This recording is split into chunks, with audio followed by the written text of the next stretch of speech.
Hello नमस्ते दोस्तों, कैसे हो आप सभी। आई होप आप सभी बहुत अच्छे होंगे। आप सभी का स्वागत है हमारे यूट्यूब चैनल निमिजी नेट प्रो पे। दोस्तों ये वीडियो ना आपके लिए बहुत ही इम्पॉर्टेंट होने वाली है। इसमें जो हमारा जून 2024 में यूजीसी नेट का एग्ज़ाम हुआ था, उसमें जो आईसीटी के क्वेश्चन पूछे गए थे वो हम करेंगे। ठीक है, आपको पता ही होगा जो हमारे यूजीसी नेट का एग्ज़ाम है उसमें काफ़ी बार क्वेश्चन रिपीट होते हैं, ऑप्शन भी रिपीट होते हैं। तो इसी तरीके से हम क्या करेंगे, सारे टॉपिक्स को कवर करेंगे। ये सीरीज़ आपके लिए बहुत ही बेनिफिशियल रहेगी। आप सारी वीडियोस को ज़रूर देखना। इसके लिए आप हमारा चैनल निमिजी नेट प्रो ज़रूर सब्सक्राइब कर लेना और घंटी का बटन ज़रूर प्रेस कर लेना ताकि आपको हमारी आने वाली वीडियोस का नोटिफिकेशन आसानी से मिल सके। हम इन क्वेश्चन को एक्सप्लेन करते हुए अच्छे से समझेंगे।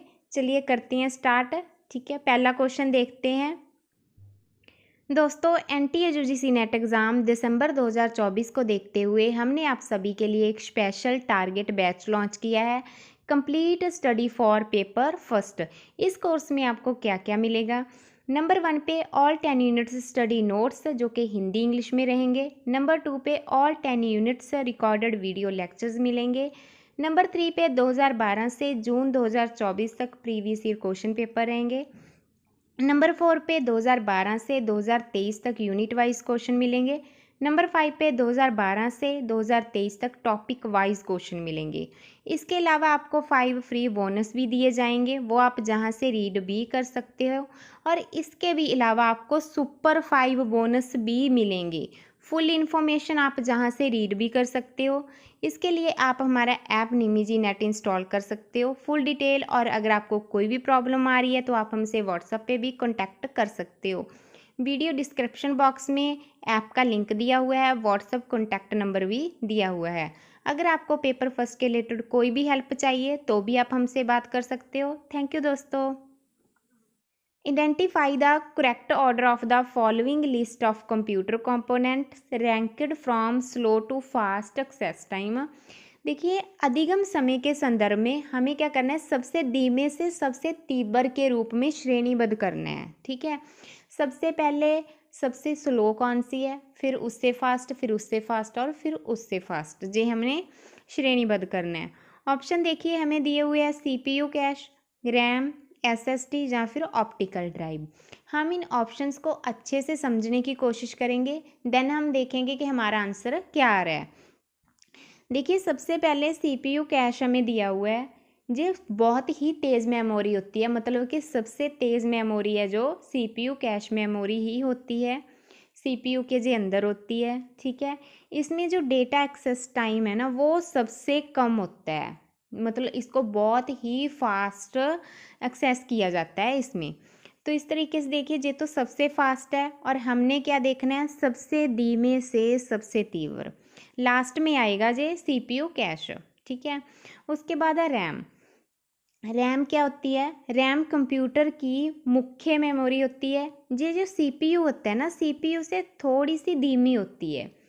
वर्तमान में क्या हो रहा है, इसका जो उपयोग है ना वो चल रहा जो हमारा प्रोग्राम है उसके डेटा को स्टोर करने के लिए किया जाता है। उसके बाद है एसएसडी। एसएसडी की फुल फॉर्म क्या होती है, सॉलिड स्टेट ड्राइव। जी आपने फुल फॉर्म भी याद रखनी है क्योंकि फुल फॉर्म भी पूछी जाती है। और रैम की तो आपको पता ही होगा सभी को, रैम की फुल फॉर्म क्या होती है, रैंडम एक्सेस मेमोरी। देखिए अभी देखिए एसएसडी के बारे में। एसएसडी क्या होता है, एक प्रकार का जी स्टोरेज डिवाइस है। इसमें क्या होता है, फ्लैश जो मेमोरी होती है ना हमारी उसका उपयोग किया जाता है। ये क्या है, ये सीपीयू की तुलना में काफ़ी धीमी होती है। आगे है ऑप्टिकल ड्राइव। ऑप्टिकल ड्राइव क्या होती है, जिसमें सीडी है ना, डीवीडी, ये सारी चीज़ें हमने आपको पढ़ाई हुई हैं क्लासेस में। ये सबसे धीमी होती है और इसको जब डेटा को एक्सेस करने में ज़्यादा समय लगता है। तो इस तरीके से सबसे धीमी कौन सी है, सबसे धीमी है ऑप्टिकल ड्राइव, उसके बाद है एसएसडी, फिर है रैम, फिर है सीपीयू। ठीक है, तो इस तरीके से जो हमारा राइट आंसर है वो हो जाएगा ऑप्शन नंबर 1 DCBA। ठीक है, देखिए कितनी आसानी से क्वेश्चन सॉल्व हो जाएंगे जब आपको एक एक चीज़ का पता होगा।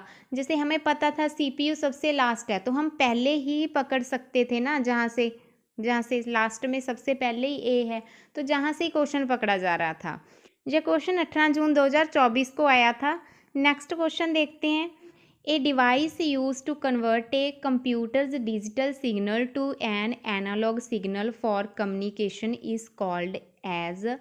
देखिए, जो संचार हेतु किसी कंप्यूटर के डिजिटल संकेत का एनालॉग संकेत में रूपांतरित करना या फिर एनालॉग का डिजिटल में रूपांतरित करना, इसको क्या कहा जाता है?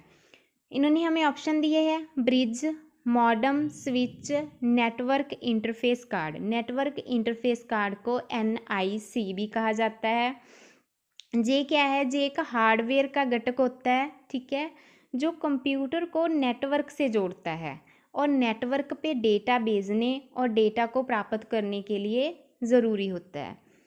तो आपने जो फुल फॉर्म भी याद रखनी है, NIC की फुल फॉर्म होती है नेटवर्क इंटरफेस कार्ड।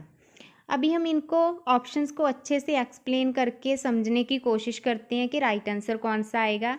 सबसे पहले ब्रिज दिया हुआ है। ब्रिज क्या होता है? ब्रिज एक नेटवर्क डिवाइस होती है, ठीक है, जो क्या करती है, जो दो से ज़्यादा अधिक नेटवर्क हैं, ठीक है, उनको आपस में जोड़ने के लिए यूज़ की जाती है। ब्रिज क्या होती है? एक ऐसी डिवाइस है जिसका उपयोग हम करते हैं दो से अधिक नेटवर्क खंडों को आपस में जोड़ने के लिए, ठीक है। आगे है मॉडम। मॉडम क्या होता है? एक ऐसा उपकरण है जिसमें डिजिटल जो संकेत हैं उनको एनालॉग संकेतों में और जो एनालॉग हैं उनको डिजिटल संकेतों में ये चेंज कर देता है। नेक्स्ट है स्विच। स्विच क्या होता है? ये भी एक नेटवर्क डिवाइस है जिसका उपयोग किसके लिए किया जाता है? जैसे कोई हमारे पास नेटवर्क के विभिन्न विभिन्न उपकरण हैं तो उनको आपस में जोड़ने के लिए किया जाता है। ये जो पैकेट्स होते हैं ना डेटा के, उनको भेजने का काम करता है। ये जो ब्रिज था ये तो दो से ज़्यादा दो नेटवर्क को आपस में कनेक्ट कर रहा था। ये जो स्विच है ये नेटवर्क के विभिन्न उपकरणों को आपस में जोड़ने के लिए यूज़ किया जाता है और पैकेट्स होते हैं जो डेटा के, उनको सही जगह भेजने का काम करता है, ठीक है। नेक्स्ट है network interface card NIC। NIC क्या होता है? ये हार्डवेयर का एक घटक होता है, ठीक है, कंप्यूटर के नेटवर्क को जोड़ता है, नेटवर्क पर डेटा भेजने और प्राप्त करने के लिए आवश्यक होता है। तो इस तरीके से जो हमारा राइट आंसर है वो तो हो जाएगा ऑप्शन नंबर 2, मॉडम हो जाएगा। मॉडम क्या करता है? डिजिटल को एनालॉग में, एनालॉग को डिजिटल में कन्वर्ट करने का काम करता है। Next question, match list 1 with list second. List 1 दी हुई है, लिस्ट सेकंड दी हुई है, हमने मैचिंग करनी है। देखते हैं क्या क्या आएगा इसमें। 2 input voice overs for a presentation. Voice की बात हो रही है, ठीक है, वॉइस को रिकॉर्ड करना या वॉइस को प्रस्तुतिकरण करना। इसके लिए हम क्या यूज़ करते हैं? वॉइस किस में यूज़ होती है? वॉइस माइक्रोफोन में यूज़ होती है। इसमें क्या है, हम रिकॉर्ड भी कर सकते हैं, निवेश कर सकते हैं, ठीक है ना। तो जब भी वॉइस की बात आई है तो आपने जहाँ से पकड़ लेना था कि माइक्रोफोन आएगा। 2 इनपुट ए पिन। हमने क्या करना है? ए पिन को इनपुट करना है, किसी भी संख्या को इनपुट करना है, किसी नंबर को इनपुट करना है, तो वो हम कहाँ पे करेंगे? वो हम नंबर पैड पे करेंगे, ठीक है। ये क्या है? ये भी एक कीबोर्ड का ही हिस्सा होता है जहाँ पे हम इनपुट करते हैं। जैसे आजकल वो है ना, हमारे फ़ोन पे भी हम लॉक लगाते हैं नंबर वाला, वो वाली चीज़ है। तो उसके बाद है 2 सिलेक्ट ऑप्शंस फ्रॉम ए मीनू। जब हमारे पास काफ़ी ऑप्शंस हैं, हमने सिलेक्ट करना है, तो हम किसका यूज़ करते हैं? पॉइंटिंग डिवाइस का यूज़ करते हैं। कौन सी पॉइंटिंग डिवाइस होती है? वो माउस होता है। किसके साथ करते हैं? हम कर्सर के साथ क्लिक करते हैं ना, तो वो चीज़ है। तो इसका क्या आएगा? इसका माउस आ जाएगा। उसके बाद है 2 ऑपरेट ए फ्लाइट सिमुलेटर। जी देखिए, जो फ्लाइट सिमुलेटर होता है ना, इसमें गेम्स वगैरह में यूज़ किया जाता है। तो गेम्स में हमने क्या पढ़ा था? गेम्स में क्या यूज़ होता है? गेम्स में गेम्स में जॉयस्टिक यूज़ किया जाता है। तो इस तरीके से जो हमारा राइट आंसर है वो हम देखते हैं क्या रहेगा। देखिए, वॉइस ओवर कहाँ पे होती है? माइक्रोफोन पे होती है। इनपुट पिन हम कहाँ पे करते हैं? नंबर पैड में करते हैं। उसके बाद ऑप्शंस को कहाँ पे हम क्लिक करते हैं, ठीक है, कर्सर की मदद से, तो वो हम माउस से करते हैं। और उसके बाद to operate a flight simulator वो आएगा जॉयस्टिक। तो इस तरीके से जो हमारा राइट आंसर है वो हो जाएगा ऑप्शन नंबर 2, जिसमें पहले का 3, फिर दूसरे का 4th, तीसरे का 1 और 4th का 2nd आएगा। नेक्स्ट क्वेश्चन देखते हैं। Which of the following statements A to D about computer memory size is true. Computer memory के आकार के बारे में निम्नलिखित कथनों में से कौन सा कथन सही है। पढ़ते हैं अब इनको हम। देखिए 25 KB is larger than 100 MB। 25 KB 100 MB से कम होती है, ये तो आप सभी को ही पता होगा, है ना। तो ये तो रॉन्ग है ऑप्शन, क्योंकि 100 MB बड़ा होता है, 25 KB छोटा होता है। आगे ऑप्शन दिया हुआ है 999 MB is larger than 50 GB। GB बड़ा होता है या MB बड़ा होता है, हम सभी को पता है ना। हम 1.5 GB 2 GB 3 GB का रिचार्ज करते हैं। उसके बाद है next 3500 KB is smaller than 2 GB। 3500 KB है वो छोटा होता है, ऑब्वियस ही बात है, KB छोटा ही होता है GB से, ठीक है। तो ये राइट हो जाएगा। नेक्स्ट है 2350 बाइट है is smaller than 2 KB। 2350 2 KB से छोटा होता है। देखिए हम आपको इसको समझाते हैं कि 1 KB है ना, जो 1 KB में क्या होता है, 1 KB में 1024 बाइट होते हैं, ठीक है। 1024 बाइट 1 KB में हो गए, तो हमने क्या जानना है 2 KB में कितने हो गए। 2 KB में हम 1024 प्लस 1024 को प्लस कर देंगे, तो आगे क्या आ जाएगा 2048 आ जाएगा, ठीक है। तो इस तरीके से हमें पता चल गया कि जो 2350 बाइट है वो 2 KB से छोटा नहीं होता है, ठीक है। तो इस तरीके से जे भी रॉन्ग है। जे हमारा जो राइट आंसर है वो हो जाएगा 3500 KB is smaller than 2 GB। तो इस तरीके से राइट आंसर हमारा हो जाएगा ऑप्शन नंबर 2। नेक्स्ट क्वेश्चन देखते हैं। विच technology first marked separation between transportation and communication. ये कह रहे हैं कि सबसे पहले वो कौन सी टेक्नोलॉजी थी जिसने सेपरेशन की ट्रांसपोर्टेशन एंड कम्युनिकेशन के बीच, ठीक है। परिवहन व संचार के बीच सर्वप्रथम विजोजन को चिन्हित किया था, किसने किया था। ऑप्शन देखते हैं टेलीग्राफ, प्रोजेक्शन, प्रिंटिंग या फिर फोटोग्राफी। देखिए जो इसका राइट आंसर है वो हम समझने की कोशिश करते हैं कि क्या आएगा। सबसे पहले है टेलीग्राफ, मतलब के वार मतलब युद्ध। पहले क्या होता था, जब युद्ध होते थे ना, नई नई टेक्निक को हम फॉलो करने की कोशिश करते थे, उस टाइम टेलीग्राफ को फॉलो किया गया, जिसने क्या किया सूचना के आदान प्रदान में ना काफ़ी चेंजेस ला दिए। नेक्स्ट है प्रोजेक्शन। प्रोजेक्शन क्या होता है, इसमें किसी वस्तु की जानकारी होती है जब परिवहन और संचार के सीधे वियोजन को चिन्हित नहीं करते जी, ठीक है। इसमें तो सिर्फ क्या है, कोई भी वस्तुएं हैं हम उसकी कोई इन्फॉर्मेशन दे रहे हैं, प्रोजेक्ट विधि हो गई ना जी। आगे हो गया प्रिंटिंग। प्रिंटिंग में क्या था, इसने तो हमें पता ही है संचार में काफ़ी क्रांति लाई है। पुस्तकें प्रिंट होने लग गई, समाचार पत्र हो गए, अन्य दस्तावेज हो गए, ठीक है। इस तरीके से संचार को बढ़ावा मिल गया।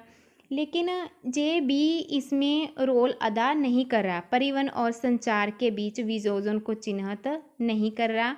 नेक्स्ट है फोटोग्राफी। फोटोग्राफी क्या होती है, इसमें हमें चित्रात्मक संचार होता है, ठीक है। चित्रात्मक संचार को बढ़ावा मिला है, तो जे भी चिन्हित नहीं करता। तो इस तरीके से जो राइट आंसर है वो हो जाएगा ऑप्शन नंबर 1 टेलीग्राफ, ठीक है जी। तो राइट आंसर है option number 1 telegraph. I hope आपको ये क्वेश्चन सही से समझ आए होंगे। हमने अच्छे तरीके से समझने की कोशिश की है, ताकि आगे क्वेश्चन भी रिपीट हो रहे हैं या फिर ऑप्शन भी रिपीट हो रहे हैं, तो आपको क्वेश्चन सॉल्व करने में कोई प्रॉब्लम ना आए। आई होप अगर इससे रिलेटेड आगे कोई आपके एग्ज़ाम में क्वेश्चन आएगा तो आपको दिमाग में ये चीज़ें आ जाएंगी। मॉडम क्या होता है, ब्रीज क्या होता है, प्रोजेक्शन क्या है, प्रिंटिंग क्या है, फोटोग्राफी क्या है ना कहीं तो हमारे माइंड में वो चीज़ें जब हम देखते हैं तो याद हमें आ जाती हैं। देखिए 2012 से 2024 तक, ठीक है, इस टॉपिक से कंटिन्यू क्वेश्चन आ रहे हैं। आपने क्या करना है, पहले थ्योरी को कवर करना है, ठीक है, फिर क्या करना है, एमसीक्यू को कवर करना है। जिन्होंने थ्योरी को कवर किया हुआ है, एमसीक्यू को कवर किया हुआ है, तो उनको ये क्वेश्चन बहुत ही आसान लग रहे होंगे। क्वेश्चन कुछ ज़्यादा टफ नहीं है, बस हमें अच्छे तरीके से चीज़ों को पढ़ना है, कवर करना है, तो आपके क्वेश्चन भी आसानी से सॉल्व हो जाएंगे। इसके लिए आप हमारा कोर्स भी ज्वाइन कर सकते हो, जिसमें आपको ये पेपर फर्स्ट के रिलेटेड सारी चीज़ें मिल जाएंगी। अगर आपकी कोई भी इंक्वायरी है, कोई भी आपको एज ए हेल्प चाहिए, पेपर फर्स्ट में कोई एडवाइस चाहिए, किस तरीके की स्टडी करनी है, तो भी आप हमसे कांटेक्ट कर सकते हो। डिस्क्रिप्शन बॉक्स में व्हाट्सअप नंबर दिया हुआ है। वीडियो को लास्ट तक देखने के लिए आपका बहुत बहुत धन्यवाद। थैंक यू दोस्तों, बाय बाय।